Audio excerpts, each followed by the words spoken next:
Hello friends, आप सभी का फिर से स्वागत करते हैं हमारे चैनल ज्योति फन व्लॉग पर। तो आप सभी देख रहे हैं मेरी ज़िंदगी हो तुम अंतिम भाग। इससे पहले इस कहानी के 43 भाग अपलोड हो चुके हैं और आज हमारा अंतिम भाग अपलोड होने जा रहा है। प्लीज़ आप सभी लोग ज़रूर पढ़िएगा। अब तक आपने पढ़ा था प्रिंस का ऑपरेशन सक्सेसफुल हो चुका है, जहाँ माही मिष्टी से बोलती है कि दी, क्या हम फिर से अब मुंबई वापस लौट जाएंगे। मिष्टी बोलती है कि नहीं माही, मैं अपनी फैमिली मिस्टर अतुल के साथ अब यहाँ पर रहकर बनाऊंगी, क्योंकि ऑलरेडी मैं उनसे 5 साल दूर रही हूँ और अब मैं बिल्कुल भी उनसे दूर नहीं जाना चाहती। अब देखते हैं आगे। उसने कहा दी, सच कहूँ तो मैं खुद भी यही चाहती हूँ कि अब आप यहाँ से दूर ना जाएं कहीं भी, क्योंकि अब हमारी फैमिली यहीं पर है। अब आप अतुल के साथ मिलकर अपनी एक नई फैमिली बनाइए, क्योंकि वैसे भी आप दोनों के बीच अब सारी मिसअंडरस्टैंडिंग क्लियर हो चुकी है। अब एक तरह से आप दोनों के बीच सब कुछ ठीक हो चुका है और अब तो हमारा प्रिंस भी अब बिल्कुल ठीक हो गया है। और अब जब वो बिल्कुल ठीक हो ही गया है तो आपको भी एक नई शुरुआत करनी चाहिए। ये सुनकर मिष्टी ने भी मुस्कुराते हुए कहा कि तुम ठीक कह रही हो माही, मैंने भी यही फैसला लिया है। तभी वहाँ पर अतुल की ये आवाज़ आई, क्या फैसला ले लिया है तुमने? अतुल की आवाज़ सुनकर माही और मिष्टी दोनों ही अचानक से शॉक्ड रह गईं और वो पीछे मुड़कर देखने लगी। तभी माही ने मुस्कुराते हुए कहा, यही कि अब तुम अतुल अग्निहोत्री के अलावा मेरे लिए भी मेरे जीजू बनने वाले हो। उसके मुंह से ये सुनकर अचानक से अतुल के एक्सप्रेशन बदल गए और वो सख्त नज़रों से जो मिष्टी को देख रहा था उसकी नॉर्मल नज़र हो गई। वहीं मिष्टी भी हैरानी से माही को देखने लगी। हालांकि उसने फैसला ले लिया था, पर उसे यकीन नहीं हो रहा था कि इतनी जल्दी माही ने भी अतुल को अपना जीजू एक्सेप्ट कर लिया था। तो उसका चेहरा भी थोड़ा सा लाल हो गया था, लेकिन अभी अतुल के चेहरे पर एक मुस्कुराहट आ गई थी और उसने कहा, तो तुमने फाइनली मुझे एक्सेप्ट कर ही लिया। ये सुनकर मिष्टी ने भी अपना सर नीचे झुकाया और धीरे से बोली, हाँ, मैंने एक्सेप्ट कर लिया है आपको और मैंने ये भी फैसला ले लिया है कि अब मैं आप ही के साथ यहाँ पर ज़िंदगी बिताने वाली हूँ। अब मैं आपको छोड़कर कहीं भी नहीं जाऊँगी। उसकी ये बात सुनते ही अतुल आगे बढ़ा और उसे अपनी बाहों में भर लिया। मिष्टी उसके सीने से लग गई। तभी माही ने मुंह बनाते हुए कहा, आप एटलीस्ट मेरे सामने तो ये लवी डवी कपल बनना छोड़ दो ना। ये कहकर वो मुंह बनाते हुए वहां से दूसरी तरफ जाने लगी। तभी अतुल ने कहा कि मेरा भाई भी तुम्हारे सामने मुझे बहुत ही ज़्यादा जेलस फील करवाता था, इसीलिए अब मैं करवाऊंगा। ये सुनकर माही के चलते कदम एकदम से रुक गए और वो अतुल को घूरते हुए बोली, अब आप मेरे जीजू बन गए हैं तो इसीलिए आपको मेरी बराबरी करने की ज़रूरत नहीं है, बल्कि अब आप रेडी रहिए। साली होने के नाते मैं अब आपको कैसे परेशान करती हूँ, आपके नाक में दम करती हूँ। उसकी ये बात सुनकर अतुल के चेहरे पर भी एक मुस्कुराहट आ गई और उसने कहा कि साली साहिबा, तुम फिक्र मत करो, मैं जीजू होने के सारे नखरे उठाऊंगा और तुम साली होने पर नखरे दिखाना। अतुल की ये बात सुनकर माही भी मुस्कुराने लगी, तो वहीं मिष्टी भी उनकी ऐसी नोक झोंक देखकर हल्के से मुस्कुरा दी। तभी फिर माही वहां से मलंग की तरफ बढ़ गई। इधर उसके जाने के बाद मिष्टी ने धीरे से कहा, mister Atul, thank you so much. अगर आप नहीं होते तो शायद आज मैं अपने बेटे को ना बचा पाती। उसकी ये बात सुनकर अतुल अपनी भौहें चढ़ाकर बोला, वो सिर्फ तुम्हारा बेटा नहीं है, बल्कि वो मेरा भी बेटा है। हम दोनों का बेटा है वो, इसीलिए तुम्हें थैंक यू बोलने की बिल्कुल भी ज़रूरत नहीं है। यह सुनकर मिष्टी ने मुस्कुरा कर कहा, हाँ, मुझे पता है कि वो आपका भी बेटा है, तो मुझे थैंक यू बोलकर फॉर्मेलिटी नहीं करनी चाहिए, लेकिन मैं क्या करूं, मैं इस वक्त बहुत ही ज़्यादा इमोशनल हूं। फाइनली हमने वो करके दिखा ही दिया जो मैं इतने वक्त से चाहती थी। मेरा बेटा अब फाइनली अपनी ज़िंदगी अपने तरीके से जी पाएगा। इसके जवाब में अतुल ने भी कहा कि मैंने तुमसे वादा किया था कि मैं उसे एक दिन बहुत ही अच्छी ज़िंदगी दूंगा और अब वो वक्त आ गया है। मैं सिर्फ उसे ही नहीं बल्कि तुम्हें और अपनी बेटी को भी एक अच्छी ज़िंदगी दूंगा। फिर इसके लिए मुझे चाहे दिन रात जितने भी मेहनत क्यों ना करनी पड़े। अतुल की ऐसी बातें सुनकर मिष्टी के दिल को बहुत ही ज़्यादा सुकून मिला। उसने मुस्कुराकर कहा कि आप सिर्फ अकेले क्यों मेहनत करेंगे, आखिर मेरा भी तो फ़र्ज़ बनता है ना कि मैं आपको खुशियाँ दूँ, अपने बच्चों को खुश रखूं, इसीलिए मैं भी आपके साथ मिलकर मेहनत करूंगी। हम दोनों मिलकर अपने बच्चों को अच्छी ज़िंदगी देंगे और एक दूसरे के साथ हमेशा खुश रहेंगे।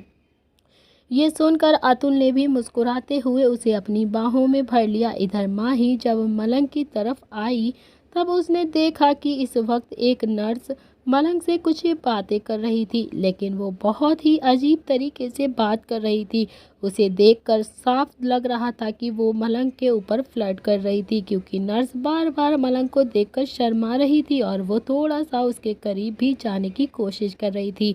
माही एक लड़की थी जिस वजह से उसे सब कुछ समझ आता था, लेकिन ये देखकर माही के एक्सप्रेशन बदल गए और वो गुस्से के साथ मलंग की तरफ बढ़ी और मलंग के बाहों में बाहें डालते हुए बोली, हबी तुम यहाँ पर क्या कर रहे हो? उस नर्स ने जैसे ही माही के मुंह से हबी शब्द सुना तो वो एक पल के लिए हैरान हो गई और फिर हैरानी से मलंग को देखकर बोली, तो क्या आपकी शादी हो गई है? आप शादीशुदा हैं? मलंग अपनी भौहें चढ़ाकर बोला, मैं इतनी देर से अपने भतीजे के बारे में ही तो आपसे बात कर रहा हूँ और आपको उन सब में से सिर्फ ये सुनाई दिया कि मेरी शादी हो गई है। ये सुनते ही नर्स अब जो उसे घूर रही थी हड़बड़ा गई और वो जल्दबाजी के साथ बोली, आई एम सॉरी, मेरे कहने का वो मतलब नहीं था। मैं तो बस जानना चाहती थी कि आपकी इतनी यंग एज में आपकी शादी क्यों हो गई? आपने इतनी जल्दी शादी क्यों कर ली? और तो और ये आपसे उम्र में भी बड़ी दिख रही हैं। खुद के बारे में ऐसी बातें सुनते ही माही के भाव बदल गए और वो दांत पीस कर बोली, मलंग ये मैं क्या सुन रही हूँ? ये नर्स मुझे ऐसे क्यों देख रही है और मुझसे ऐसे क्यों बात कर रही है? मुझे बहुत ज़्यादा गुस्सा आ रहा है। तभी मलंग ने उसे संभालते हुए कहा कि तुम्हें उसकी बात पर ध्यान नहीं देना चाहिए। मैंने तुमसे कभी ऐसी चीज़ें नहीं बोली हैं और ना ही कभी कुछ कहा है। ये सुनकर माही ने चिढ़कर कहा, लेकिन ये तो मुझे बोल रही है ना, आखिर सबको क्या प्रॉब्लम है? मैं तुमसे बड़ी हूँ तो क्या बड़ी उम्र में प्यार नहीं किया जाता? क्या ज़रूरत है कि हम प्यार में उम्र का काला गोरा या ये सब कुछ देखें? उसकी ये बात सुनकर अब नर्स भी चुप हो गई, लेकिन दूसरे ही पल उसने माफ़ी मांगते हुए कहा, आई एम सॉरी, मुझे माफ़ कर दीजिए, मुझे गलत फहमी हो गई थी। मेरे कहने का वो मतलब बिल्कुल भी नहीं था, बल्कि प्यार तो बहुत ही प्योर चीज़ होती है, उसमें ये सब कुछ नहीं देखा जाता है। ये कहकर वो अपना सिर नीचे की तरफ झुकाती है और वहाँ से चुपचाप चली जाती है। उसे जाता देख माही ने दांत पीस कर कहा, मेरा पूरा का पूरा मूड खराब हो गया है, अब मैं तुमसे खुद ही बात नहीं करूँगी। ये कहकर वो अपने पैर पटकते हुए दूसरी तरफ जाने लगी। तो वहीं जब मलंग ने उसकी ये बात सुनी तो उसने उसे घूरते हुए कहा, ये तुम क्या कह रही हो? आखिर मैंने क्या किया है?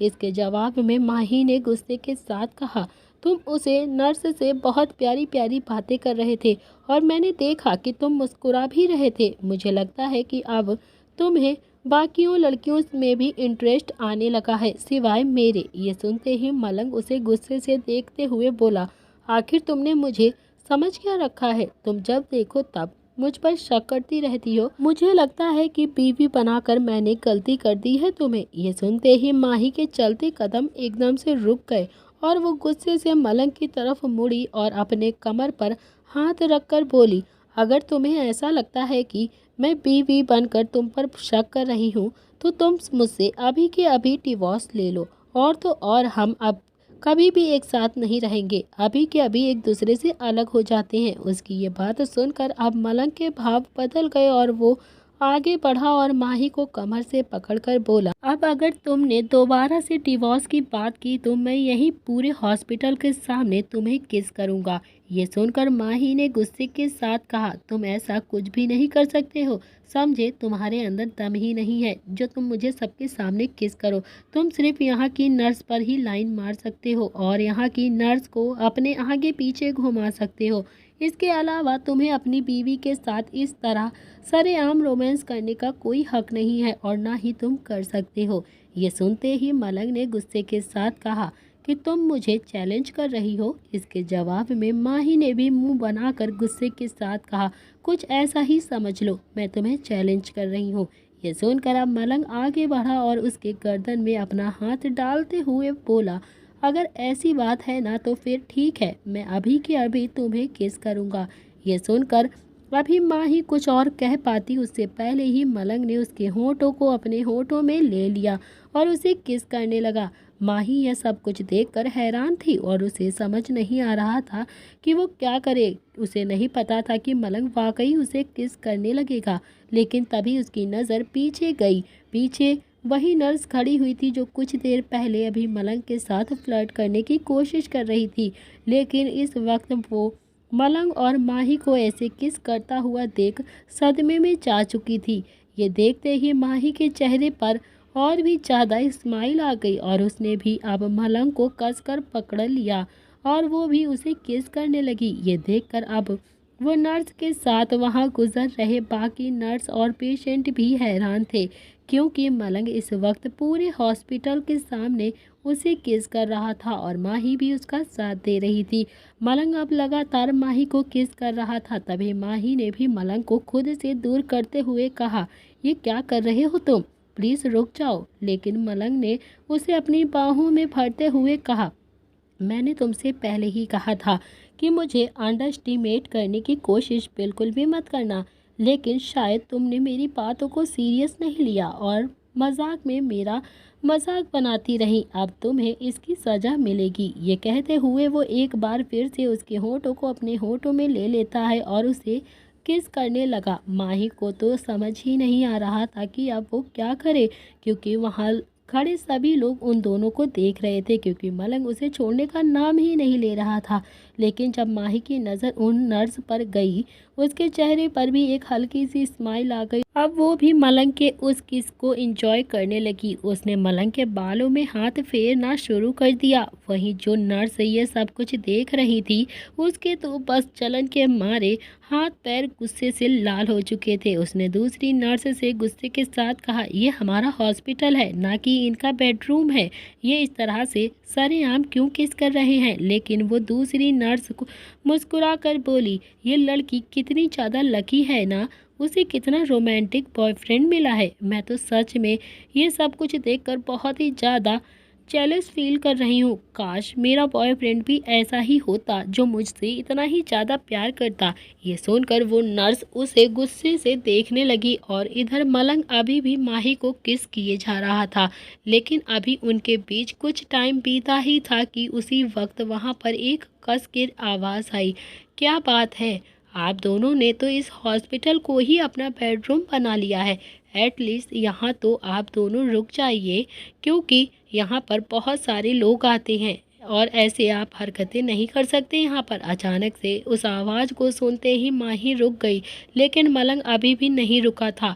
लेकिन उसकी नज़र जब काशवी पर गई तो वो एकदम से हैरान हो गई और उसने जल्दबाजी के साथ मलंग को धक्का दे दिया और अपनी नज़र चुरा कर बोली, मैं देख कर आती हूँ प्रिंस को होश आया या फिर नहीं।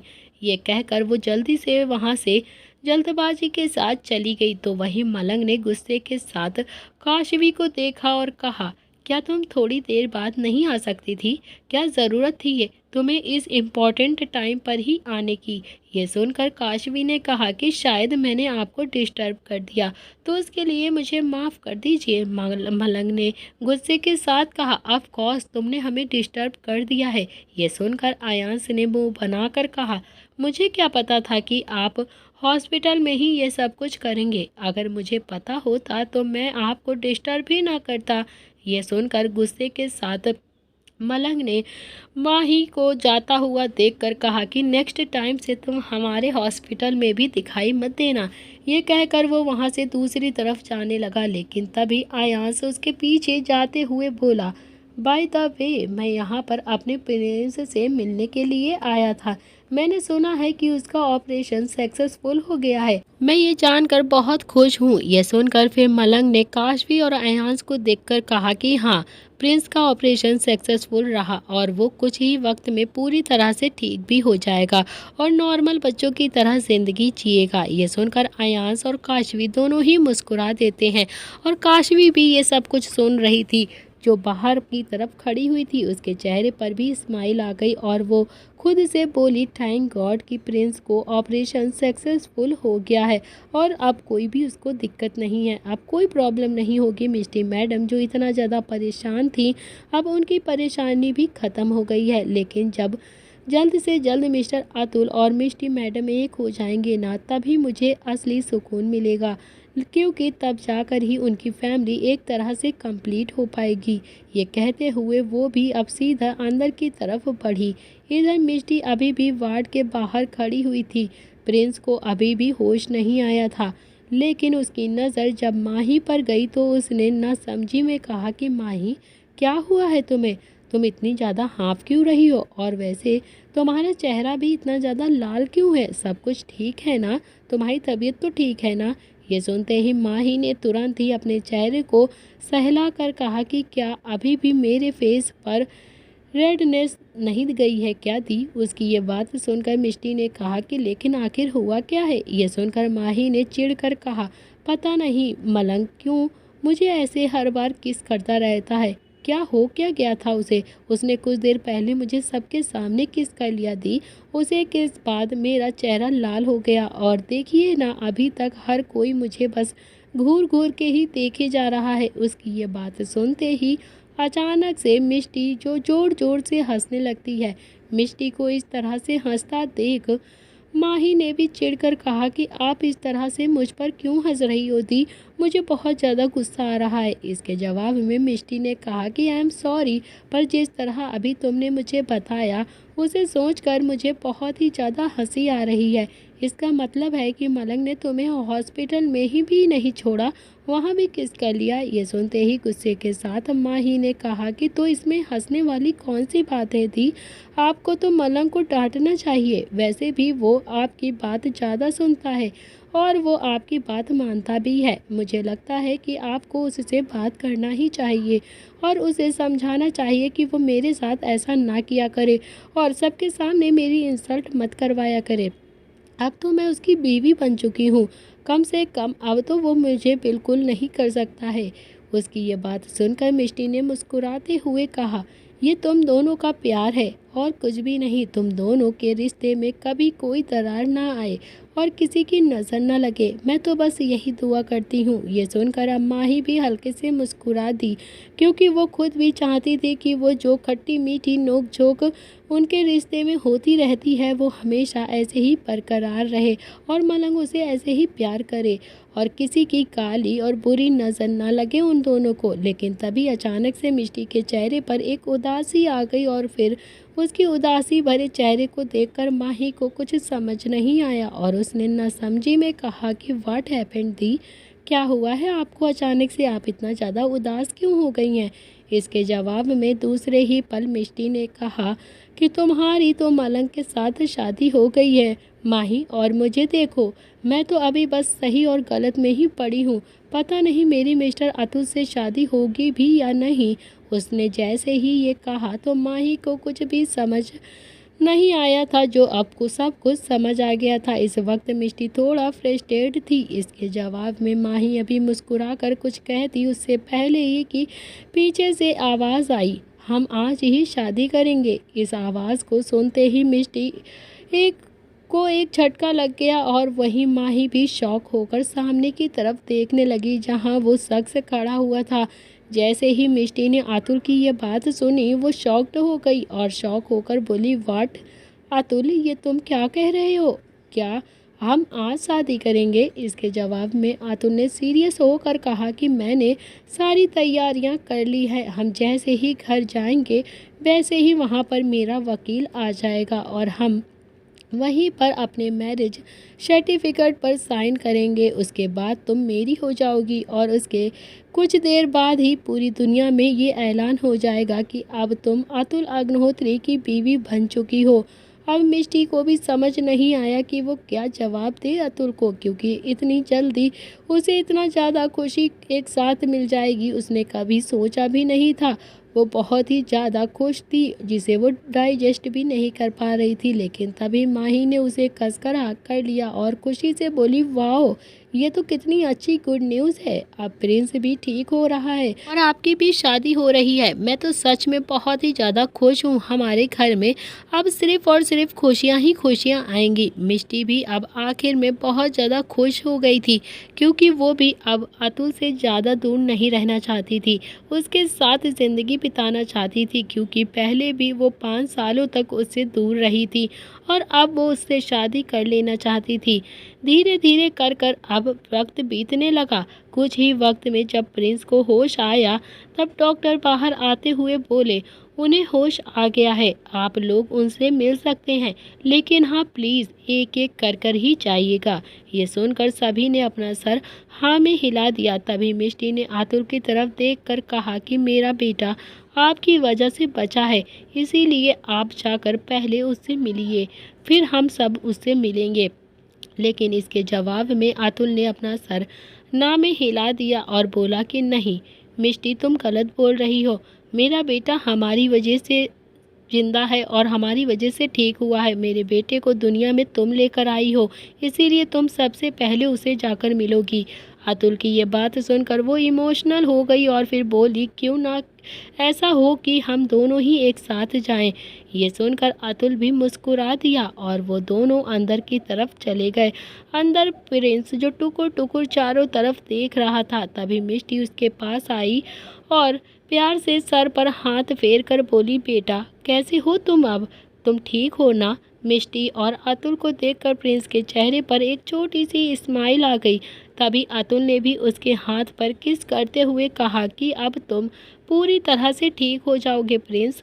मैंने तुमसे प्रॉमिस किया था ना कि तुम्हें मैं एक स्ट्रॉन्ग बच्चा बनाऊंगा और तुम्हें सबसे ज़्यादा ताकतवर बनाकर इस दुनिया पे राज करवाऊंगा। अब वक्त आ गया है कि तुम अब स्ट्रॉन्ग बनो। ये सुनकर प्रिंस के चेहरे पर फिर से एक छोटी सी स्माइल आ गई और उसने धीरे से कहा कि मम्मा, डैडी, क्या अब मैं पक्का स्ट्रॉन्ग बॉय बन जाऊंगा, क्योंकि अब तो मैं ठीक हो गया हूँ ना।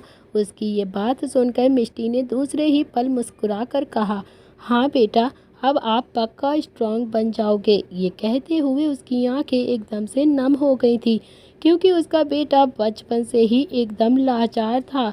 बचपन से लेकर आज तक सिर्फ और सिर्फ स्ट्रॉन्ग बॉय बनने का सपना ही देखता था, क्योंकि बाकी बच्चों के मुकाबले वो बहुत ही ज़्यादा कमज़ोर था।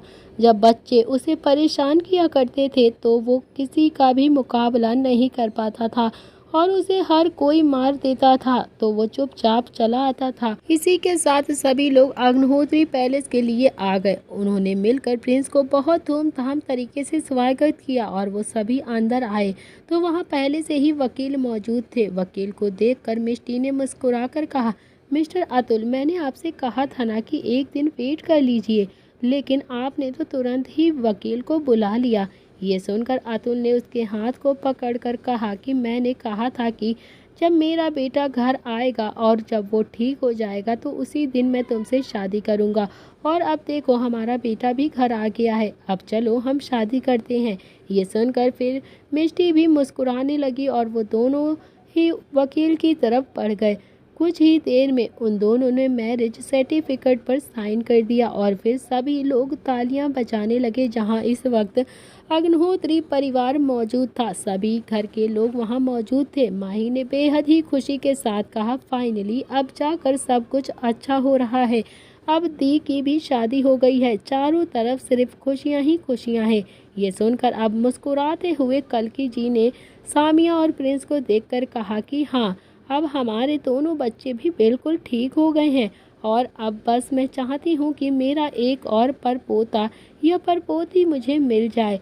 जिसे अब तुम दोनों दोगे। ये सुनते ही अचानक से माही के चेहरे की मुस्कुराहट गायब हो गई और उसका चेहरा लाल हो गया। उसने हिचकिचाते हुए कहा कि दादी, आप ये कैसी बातें कर रही हैं? ऑलरेडी प्रिंस और सामिया तो है ना, फिर आप किसी और बच्चे की जिद क्यों करने लगी? ये सुनकर कल्कि जी ने कहा कि क्यों, क्या तुम अपने बच्चे कभी पैदा नहीं करोगी? क्या मेरे मलंग को शौक नहीं है कि कोई उसको भी डैडी बुलाए? ये सुनकर अब वो माही और मलंग को देखने लगी। मलंग भी उसे देखकर मुस्कुरा रहा था। माही ने आखिर में बस अपना सिर हिला दिया। देखते ही देखते अब दिन बीत रहे थे और 2 महीने होने वाले थे। चारों तरफ सिर्फ खुशियां ही खुशियां थी। अतुल और मिष्टी भी अब पूरी तरह से एक हो चुके थे और अब प्रिंस सामिया भी दोनों एक साथ स्कूल जाने लगे थे और वक्त के साथ साथ प्रिंस भी अब स्ट्रांग बन रहा था, क्योंकि अतुल ने उसे एक्स्ट्रा क्लासेस भी लगवा दिए थे जिसमें वो सेल्फ डिफेंस सीखता था और उसे बहुत सारे टेनिस्क दिखाए जाते थे, जिसके साथ सामिया भी सेल्फ डिफेंस की क्लासेस किया करती थी। इसी तरह से 2 महीने बीत चुके थे। 2 महीने में सब कुछ ठीक हो चुका था। सुबह का वक्त था जब मलंग बेड पर गहरी नींद में सो रहा था, लेकिन तभी उसके कान में माही के चिल्लाने की आवाज़ गई, जिसे सुनते ही मलंग की आंखें दूसरे ही पल खुल गईं और वो बेड से उठा और बोला, व्हाट हैपेंड? तुम ठीक हो ना? क्या तुम्हें कोई प्रॉब्लम है? तभी जल्दबाजी के साथ माही ने अंदर से आवाज़ लगाया, मलंग, मलंग, जल्दी से जल्दी वॉशरूम में आओ। ये सुनकर मलंग अपनी भौहें चढ़ाकर बोला, लेकिन तुम्हें हुआ क्या है? लेकिन माही ने कहा कि तुम बस जल्दी से आओ तो सही, फिर मैं बताऊंगी कि आखिर है क्या।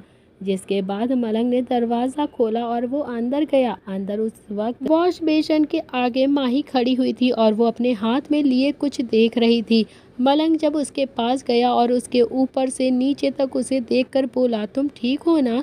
तुम्हें कोई प्रॉब्लम तो नहीं है? इसके जवाब में माही ने भी अपना सिर हाँ में हिला दिया और फिर मुस्कुरा कर बोली, वो मलंग, मुझे तुम्हें कुछ बताना है। एक्चुअली तुम्हें गुड न्यूज़ देनी थी। गुड न्यूज़ की बात सुनकर मलंग को कुछ भी समझ नहीं आया और फिर उसने नासमझी में कहा कि कैसी गुड न्यूज़? तभी माही ने भी अपने हाथ में उस प्रेगनेंसी किट को उसके तरफ बढ़ा दिया। उस प्रेगनेंसी किट के पॉजिटिव रिजल्ट को देखते ही अचानक से मलंग के एक्सप्रेशंस बदल गए और माही उसके सीने से लगकर बोली, बहुत ही जल्द तुम डैड बनने वाले हो मलंग।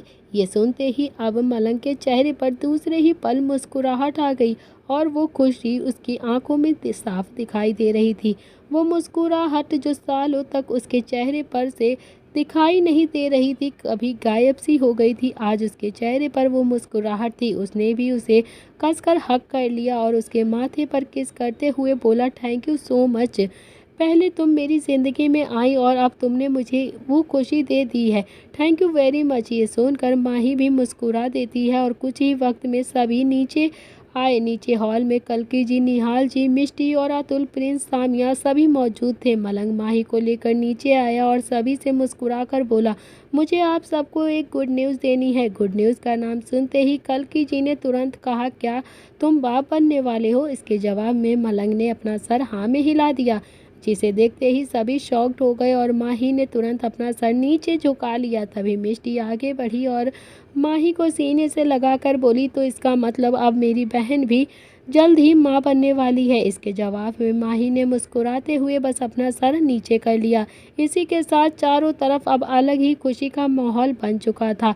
फिर तभी मिष्टी अतुल के सीने से लगकर प्यार से बोली, अतुल, फाइनली हमारी इस कहानी का हैप्पी एंडिंग हो ही गया। इधर माही ने भी मलंग की बाहों में जाते हुए प्यार से बोला, अब हम वादा करते हैं कि जैसे ही हम इस कहानी का हैप्पी एंड कर रहे हैं, वैसे ही हम इस ज़िंदगी में हमेशा साथ रहेंगे और ज़िंदगी के हैप्पी एंडिंग तक एक साथ सबके साथ रहकर ज़िंदगी अच्छे से गुजारेंगे। तो दोस्तों, इसी के साथ इस कहानी को अब हम यहाँ पर समाप्त कर रहे हैं। कैसी लगी आपको इस कहानी की हैप्पी एंडिंग? प्लीज़ कमेंट में ज़रूर बताइएगा। मिलते हैं अब एक और नई कहानी के साथ। तो प्लीज़ हमारे चैनल को सब्सक्राइब ज़रूर कर लीजिएगा ऐसे ही अच्छी अच्छी नई तरीके की रोमांटिक कहानियाँ पढ़ने के लिए। तो मिलते हैं एक और नई कहानी के साथ। आज के लिए इतना ही।